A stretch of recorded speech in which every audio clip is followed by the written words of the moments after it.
Hi! அப்ப எல்லாருக்கும் happy Sunday. இன்னைக்கு கறி எதுவும் வாங்கல. ஆல்ரெடி வாங்குன ப்ரான்ஸ் ஃப்ரீசர்ல இருந்ததால, ப்ரான்ஸ்லயே 2 வெரைட்டியா சமைக்கலாம் அப்படின்னு சொல்லிட்டு பிளான் பண்ணியாச்சு. ப்ரான்ஸ 2ஆ பிரிச்சுட்டு, கொஞ்சத்துல பெப்பர் ஃப்ரையும், கொஞ்சத்துல தேங்காய் பால் ஊத்தி கிரேவியும் செய்யலாம் அப்படின்ட்டு தான் டிசைட் பண்ணியிருந்தோம். முதல்ல கிரேவிக்கும் பெப்பர் ஃப்ரைக்கும் தேவையான வெங்காயம் எல்லாம் உரிச்சிட்டோம். ஆனா மண்டபம்ல இருந்த கொண்டே மறந்த மாதிரி ஃப்ரீசர்ல இருந்து எறாவை வெளியே எடுத்து வைக்க மறந்துட்டேன். எல்லாம் முடிச்சு சோறைய வடிச்சிட்டேன். அப்புறம் தான் ஞாபகம் கடகடன்னு வெளியே எடுத்து தண்ணி எல்லாம் ஊத்தி வச்சுட்டேன். இன்னைக்கு என்னன்னே தெரியல. சம்மர் டைம்ல இருக்கிற மாதிரி இருக்கு. இந்த கிளைமேட் ஒரே வேர்வை.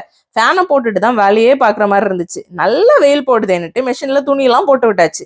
கொஞ்ச நேரம் கழிச்சு பார்த்தா மழை ஆரம்பிச்சுட்டு, ஆட போங்கடா அப்படின்னு சொல்லிட்டு சமையலை கண்டினியூ பண்ண போயிட்டேன். 2 பர்னர்லையும் 2 கடாயும் எடுத்து வச்சுட்டேன்.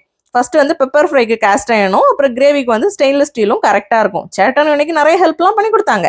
இந்த கேப்ல அமேசான்ல ஒரு கொரியர் இருந்துச்சுட்டு சேட்டன் வாங்க போயிருந்தாங்க. வந்துட்டு ஒரே புலம்பல்ஸ் தான்.